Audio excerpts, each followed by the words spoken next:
नमस्कार। तो देखिए 1 जुलाई 2023 को जो था वो क्या किया गया था, बीएड का एंट्रेंस का जो एग्ज़ाम था वो कंडक्ट किया गया था। पार्ट 1 हमने डिस्कस कर लिया जिसमें वो हमने 1 to 70 क्वेश्चन जो था वो कवर कर लिए थे।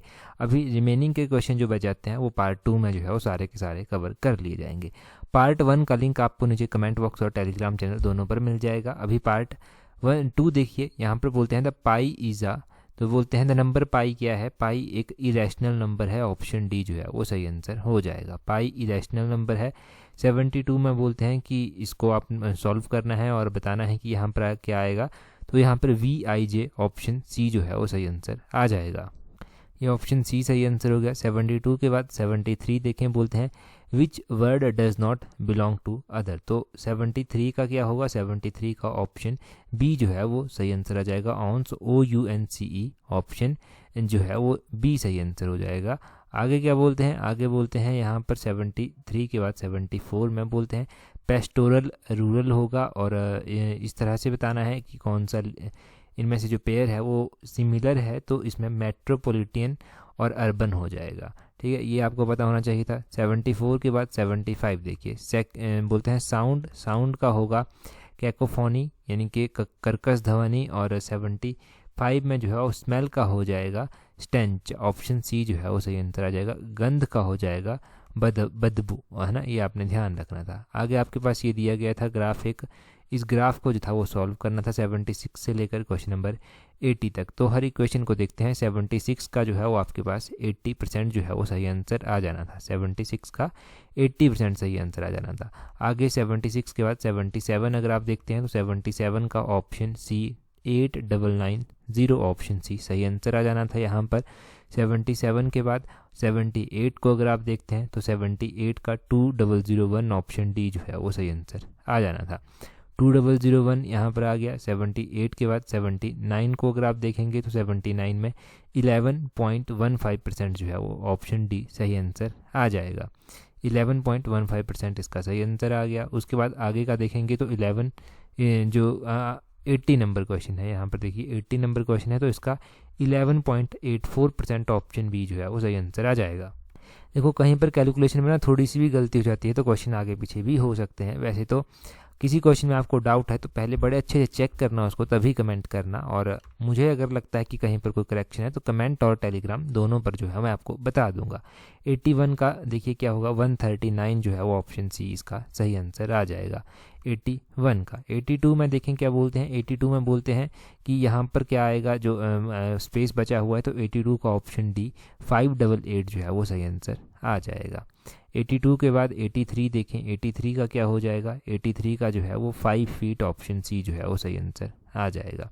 ठीक है, ये रीजनिंग के बेसिक से क्वेश्चन है, मैथ के रीजनिंग के कुछ भी कह लीजिए। 84 का आप देखेंगे तो इसका ग्रांड डॉटर यानी कि पोती सही आंसर आ जाएगा। ऑप्शन सी ग्रांड डॉटर पोती ऑप्शन सी सही आंसर है। उसी तरह 85 में अगर आप देखेंगे तो 85 का 14 यानी कि 14 यानी कि सी ऑप्शन जो है वो सही आंसर आ जाएगा। और उसके बाद ये जो 86 से 90 तक डायरेक्शंस दी गई हैं ना, इसमें थोड़ा सा कन्फ्यूज़न हो रहा है, तो मैंने गलत आंसर बताने से बेटर समझा कि इसको हम डिस्कस ही ना करें, क्योंकि जब भी आंसर की आती है तब चेक कर लेना आप। क्वेश्चन नंबर 90 देखते हैं। 90 में क्या बोलते हैं, 90 में वही है, 90 को रहने दो, 86 से 90 वही थे। 91 देखें, बोलते हैं special education course are controlled by, तो ये जो है वो rehabilitation council of India option B जो है वो इसका सही आंसर हो जाएगा। इसके द्वारा कंट्रोल किए जाते हैं। 92 में बोलते हैं भारत में शिक्षा के तृतीयक स्तर पर मुख्य सरकारी निकाय है, तो बोलते हैं main government body at the tertiary level of education in India is, तो ये होती है UGC यानी कि यूनिवर्सिटी ग्रांट कमीशन जो है वो सही आंसर हो जाएगा। उसके बाद 93 क्वेश्चन देखें। 93 क्वेश्चन नंबर में क्या बोलते हैं, 93 क्वेश्चन में देखिए यहाँ पर प्लान के बारे में पूछा गया है। बोलते हैं which of the following act plan scheme commission of the British envisages the introduction of universal free and compulsory education for children between 6 to 14, तो फ्री एंड कंपल्सरी जो 6 to 14 ईयर्स के बीच में एजुकेशन की बात थी वो किस में की गई थी, इनमें से ये यहाँ पर पूछा गया है। तो इसका सार्जेंट प्लान जो है वो सही आंसर हो जाएगा। ऑप्शन ए जो है वो इसका सही आंसर है। अगला क्वेश्चन देखते हैं हमारे पास क्या बोला गया है। क्वेश्चन नंबर 93 के बाद क्वेश्चन नंबर 94 है हमारे पास। तो बोलते हैं according to NEP 2020 the Indian education system produced great scholars and such as Charaka Nagarjuna, find out odd one of the list. तो इनमें से ऑड वन आपको बताना है जो यहाँ पर दिया गया है। अगला क्वेश्चन देखते हैं 96 का। तो आपको पता चल गया NCTE जो है वो सही आंसर है। 96 के बाद 97 है। 97 में बोलते हैं when India did adopt goal for SDG 4 of the 2030 agenda for sustainable development. तो बोलते हैं कि भारत ने जो सस्टेनेबल डेवलपमेंट गोल है उसका 2030 का जो एजेंडा रखा गया है उसमें SDG 4 को कब अपनाया था। तो 2015 में जो था वो इसको अपनाया गया था, गोल नंबर 4 को। ये आपने ध्यान रखना है। उसके बाद अगला क्वेश्चन देखें, बोलते हैं which of the following agency put forward the concept of proactive university. तो प्रोएक्टिव यूनिवर्सिटी का कॉन्सेप्ट जो था वो किसने रखा था। प्रोएक्टिव यूनिवर्सिटी का कॉन्सेप्ट जो था UGC के द्वारा रखा गया था। ऑप्शन डी जो है वो सही आंसर हो जाएगा। 98 के बाद 99 देखें, बोलते हैं district primary education program was started in. तो ये जो डिस्ट्रिक्ट एजुकेशन प्राइमरी प्रोग्राम था ये कब स्टार्ट किया गया था। ये 1994 में जो था वो स्टार्ट किया गया था। ऑप्शन बी जो है वो सही आंसर हो जाएगा। 94 के बाद देखें अगला 99 के बाद 100 क्वेश्चन है, इलेक्शन कमीशन के साथ कौन सा आर्टिकल डील करता है। तो आर्टिकल नंबर 324 है। ऑप्शन बी सही आंसर है। ये बेसिक क्वेश्चन था। 101 में बोलते हैं who said man is a political animal. तो ये किसने कहा था। मानव एक जो है वो पॉलिटिकल एनिमल है। मनुष्य एक राजनीतिक प्राणी है। तो ये एरिस्टोटल ने कहा था। ऑप्शन बी जो है वो सही आंसर हो जाएगा 101 का। 102 देखें, उसके बाद बोलते हैं India is known as parliamentary democracy because. तो इंडिया को पार्लियामेंट्री डेमोक्रेसी इसलिए बोलते हैं क्योंकि एग्जीक्यूटिव यहाँ पर पार्लियामेंट को रिस्पॉन्सिबल होते हैं। ऑप्शन सी कार्यपालिका संसद के प्रति उत्तरदायी होती है। 103 में देखें, बोलते हैं presidents rules in India state means the state is ruled by. देखो जब भी प्रेसिडेंट रूल किसी स्टेट में लगता है तो उसका क्या मतलब होता है। उसका मतलब होता है स्टेट जो है वो गवर्नर के द्वारा जो है वो रूल किया जाएगा। Option D the governor of the state होगा। आगे 104 देखिए, नेशनल फ्लैग कब अडॉप्ट किया गया था। अभी हम बात कर रहे थे कुछ दिन पहले ही कि जुलाई 24 1947 को किया गया था। ऑप्शन बी सही आंसर है। मैंने उस दिन नेशनल फ्लैग के बारे में आपको सारी डिटेल में जानकारी भी बताई थी। बोलते हैं author of the book freedom behind bars. तो फ्रीडम बिहाइंड बार्स किताब किरण बेदी के द्वारा लिखी गई है। ऑप्शन ए इसका सही आंसर हो गया। 106 में बोलते हैं which of the following commission first decentralized the primary education. तो प्राइमरी एजुकेशन को सबसे पहले किस कमीशन ने जो था वो डिसेंट्रलाइज्ड किया था। तो ये हंटर कमीशन के द्वारा किया गया था। 106 का ऑप्शन ए सही आंसर है। इलेक्शन कमीशन किस तरह की बॉडी है। कॉन्स्टिट्यूशनल बॉडीज़ में जो है हमने इलेक्शन कमीशन को जो है वो पढ़ रखा है। तो ऑप्शन ए ये एक संवैधानिक निकाय है। आगे बोलते हैं density of India is being shaped in the classroom this is stated in. तो बोलते हैं कि भारत की नीति उसकी कक्षा में आकार ले रही है। ये किसने कहा था। देखो ये किसके द्वारा कहा गया था। ये कहा गया था एजुकेशन कमीशन जो 1964-66 का था उसके द्वारा। 109 में बोलते हैं the member of Rajya Sabha are elected by. हमने जब भी राज्यसभा की बात की है तो हमने जाना है कि elected member of legislative assemblies जो होते हैं, विधानसभा के जो निर्वाचित सदस्य होते हैं। तो ऑप्शन सी जो है वो सही आंसर होगा। ये जो है वो इनको इलेक्ट करते हैं। 110 में बोलते हैं the first other backward class commission जिसको ओबीसी कमीशन कहते हैं, ये अपॉइंट किया गया था। काका कैलकर कमीशन इसको कहा गया था। ऑप्शन सी सही आंसर है क्योंकि काका कैलकर की अध्यक्षता में ये अपॉइंट हुआ था। 111 क्वेश्चन में बोलते हैं a teacher who is not able to draw the attention of a student should. उसको क्या करना चाहिए। उसको करना चाहिए evaluate his teaching method and improve it. Option A सही आंसर है।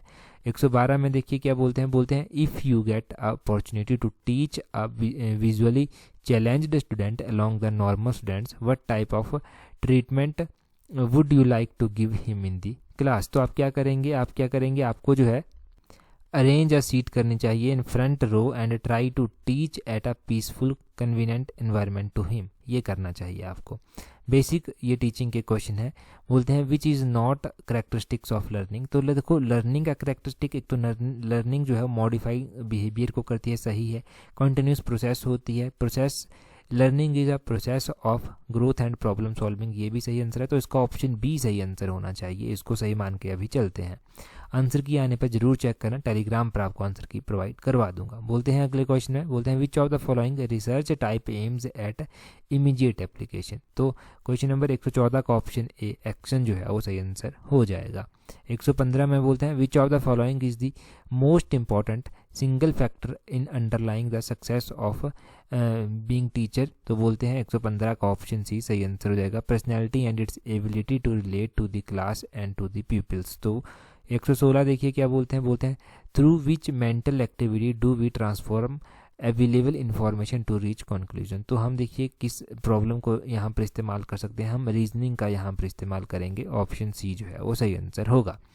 आगे बोलते हैं 117 में बोलते हैं you want to develop cooperation and team spirit in students which activities would you oppose. तो आपको किस तरह की एक्टिविटीज़ जो है वो प्रपोज करनी चाहिए, आपको जो है वो प्रोजेक्ट वर्क प्रपोज करना चाहिए। ऑप्शन सी सही आंसर है। आगे क्वेश्चन में बोलते हैं education doesn't bring about social change rather than the social change result into the education change. ये किसने कहा था, ये कहा था एम्यूल के द्वारा कहा गया था।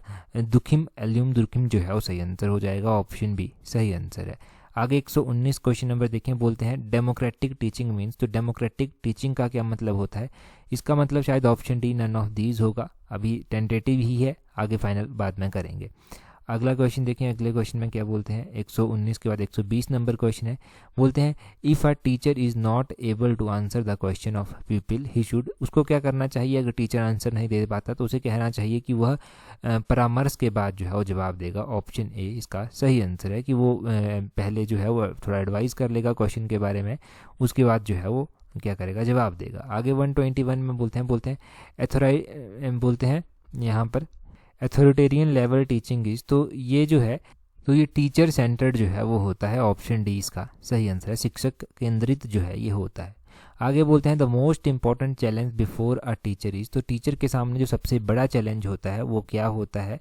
देखिए टीचर के सामने सबसे बड़ा चैलेंज होता है to make teaching learning process enjoyable, कि जो टीचिंग लर्निंग प्रोसेस है उसको इंजॉयबल बनाया जाए, सुखद बनाया जाए। आगे बोलते हैं the teachers major contribution toward the maximum self realization of child is best affected through. तो बोलते हैं बच्चे के अधिकतम आत्मबोध में शिक्षक का प्रमुख योगदान किस माध्यम से सर्वोत्तम रूप से प्रभावित होता है। तो ये किस माध्यम से जो है वो प्रभावित होता है, ये आपने ध्यान रखना है कि ये sensitivity people needs goals and purpose से जो है वो डील होता है। ऑप्शन सी सही आंसर है, ये आपने ध्यान रखना था।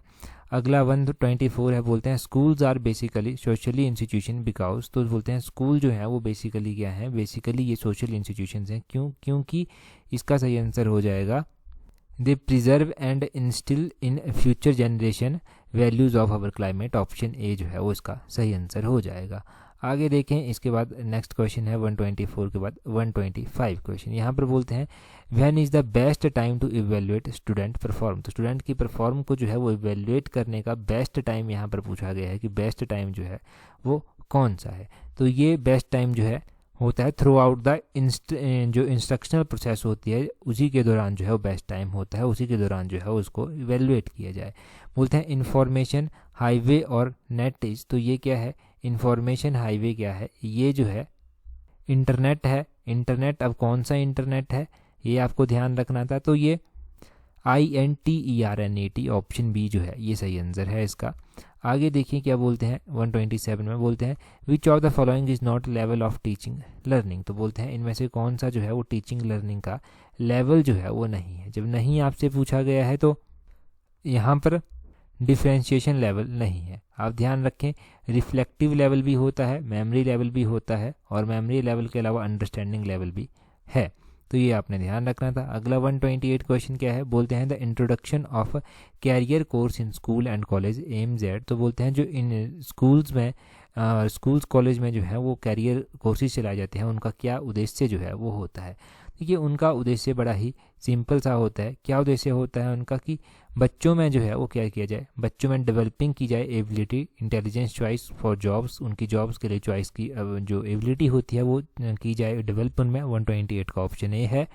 आगे देखें 129 क्वेश्चन। अब 129 क्वेश्चन में क्या बोलते हैं, बोलते हैं which of the following expectation यहाँ पर एक तो क्लियर नहीं है फोटो थोड़ा सा, तो बोलते हैं expectation students have from group learning. तो इसका सही आंसर क्या हो जाएगा, क्या एक्सपेक्टेशंस होती हैं ग्रुप लर्निंग से? ग्रुप लर्निंग से जो है वो ऑप्शन जो है इसमें सही हो जाएगा, to attract isolated students toward the group, ये इसका सही आंसर हो जाएगा। 129 के बाद 130 है, बोलते हैं which of the following is also called introspective level of teaching. तो बोलते हैं इनमें से किसको जो है वो इंट्रोस्पेक्टिंग लेवल ऑफ टीचिंग भी जो है वो कहा जाता है? तो रिफ्लेक्टिंग लेवल को जो है वो कहा जाता है, रिफ्लेक्टिव, ऑप्शन सी सही आंसर हो जाएगा। आगे बोलते हैं where is the first central institution of vocational education located. यहाँ पर डिस्प्ले नहीं हो रहा अभी आपकी स्क्रीन पे, अभी हो जाएगा। 131 देखिए, बोलते हैं where is the first central institution vocational education located. तो ये भोपाल में स्थित है, ऑप्शन ए जो है वो सही आंसर हो जाएगा। 131 के बाद 132 देखिए, बोलते हैं वैल्यू एजुकेशन स्टैंड्स फॉर। तो वैल्यू एजुकेशन जो है वो उसका क्या अर्थ है? उसका अर्थ है इंक्लुएशंस ऑफ वर्चुअस, ऑप्शन सी जो है वो सही आंसर हो जाएगा। सद्गुणों को धारण करना इसका मतलब है। बोलते हैं फादर ऑफ, यहाँ पर पूछा गया है साइको एनालिसिस यानी कि मनोविश्लेषण के जनक जो है वो किसको कहा जाता है? देखिए मनोविश्लेषण की अगर बात की जाती है तो फादर ऑफ साइको एनालिसिस जो है वो किसको कहा जाता है? ये कहा जाता है जी फ्रूइड को कहा जाता है, सिगमेंट फ्रूइड को कहा जाता है। फ्रॉइड, ऑप्शन डी जो है वो इसका सही आंसर आ जाएगा। 133 के बाद 134 देखें, बोलते हैं which of the following most fundamental of guidance activities should be executed. तो इसका सही आंसर सिलेक्शन ऑफ करिकुलम जो है वो सही आंसर हो जाएगा, ऑप्शन डी सही आंसर है। अब सिलेक्शन ऑफ करिकुलम इसका सही आंसर हो गया। अगला क्वेश्चन देखते हैं। अब मैं क्वेश्चन बोल के ना मैं थक गया हूँ थोड़ा सा, तो ऐसा करते हैं ना कि इसी तरह से क्वेश्चंस को फटाफट करते हैं सॉल्व। बोलते हैं if a student constantly rubbing his eyes and इनके वो अटेंटिव नहीं है क्लास में during the black board work having, तो उसको विजुअल प्रॉब्लम जो है वो हो सकती है, ऑप्शन सी जो है वो सही आंसर है। अगला क्वेश्चन देखें 135 के बाद 136 क्वेश्चन। तो यहाँ से जो इनकरेक्टली मैच किया गया है वो है Thorndike theory of X and Y, ये इनकरेक्टली मैच किया गया है। 137 में देखें क्या बोलते हैं, बोलते हैं if a student become unconscious in class what will you do first. तो अगर कोई बच्चा जो है वो अनकॉन्शियस है क्लास में तो आप सबसे पहले जो है वो क्या करेंगे? आपको सबसे पहले जो है वो क्या करना है? आपको सबसे पहले उसको जो है वो उसको फर्स्ट एड जो है वो देनी है। तो giving first aid to him and trying to contact any nearby doctor, ये आपको करना है। बोलते हैं 138 में purpose of national education policy जो है वो क्या है? नेशनल एजुकेशन पॉलिसी जो आई थी उसका क्या पर्पस था? नेशनल एजुकेशन पॉलिसी का पर्पस बड़ा ही सिंपल था कि वहाँ से जो है वो क्या किया जाए, रिव्यू किया जाए एजुकेशन को, ऑप्शन सी सही आंसर हो गया। 138 के बाद 139 क्वेश्चन नंबर देखें क्या बोलते हैं यहाँ पर। 139 में बोलते हैं which is not an activity pre active face. तो इनमें से कौन सा एक्टिविटी प्री एक्टिवेट फेस नहीं है? तो ऑप्शन बी इसका कंटेंट सिलेक्शन जो है वो सही आंसर हो जाएगा। 139 के बाद 140 देखें, बोलते हैं discussion method can be used when topic is difficult होगा इसका, option B option C the topic is difficult जो है वो सही आंसर हो जाएगा। उसके बाद देखें क्वेश्चन नंबर 140 के बाद 141 है। 141 में क्या बोलते हैं, बोलते हैं एजुकेशन एज सब सिस्टम ऑफ सोसाइटी। तो एजुकेशन एज सब सिस्टम ऑफ सोसाइटी क्या होगा? इसका होगा brings changes in the society and make it modern, ये ऑप्शन ए जो है वो सही आंसर हो जाएगा। उसके बाद 142 क्वेश्चन देखें, बोलते हैं a child with average potential intelligent but fertile environment can achieve. तो देखिए औसत संभावित बुद्धि लेकर उर्वर वातावरण वाला बालक जो है वो क्या अचीव करेगा? और बेटर लाइफ जो है वो अचीव करेगा, ऑप्शन ए जो है वो सही आंसर है। 143 देखें उसके बाद क्या बोलते हैं, बोलते हैं if a high caste teacher adopts a discriminatory attitude toward a low caste students his behaviour is. तो देखिए इस तरह का बिहेवियर जो है वो क्या कहलाता है? इस तरह का बिहेवियर जो है वो आपका नेशनल जो हमारा हमारे राष्ट्र की भावना है उसके अगेंस्ट है, और need against the national spirit and need of the hour, option B जो है वो सही आंसर हो जाएगा। और समय की आवश्यकता के ये खिलाफ है, ये ध्यान रखना था। आगे देखिए क्वेश्चन तो साफ नहीं पढ़ सकते अभी आप, इसका आंसर होगा अंडरस्टैंडिंग, ऑप्शन डी जो है वो इसका सही आंसर हो जाएगा। उसी तरह अगला क्वेश्चन देख लें, क्या बोलते हैं as a principal how would you behave with below average student. तो अगर आप प्रिंसिपल हैं तो आप किस तरह से जो है वो बिहेव करेंगे।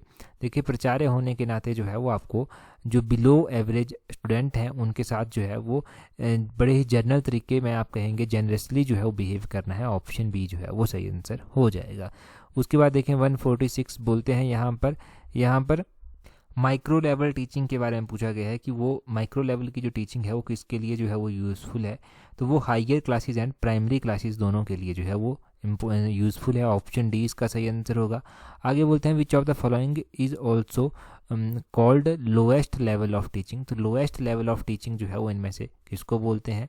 देखिए इनमें से जो है मेमोरी लेवल, ऑप्शन ए जो है वो सही आंसर हो जाएगा। मेमोरी लेवल इसका सही आंसर है।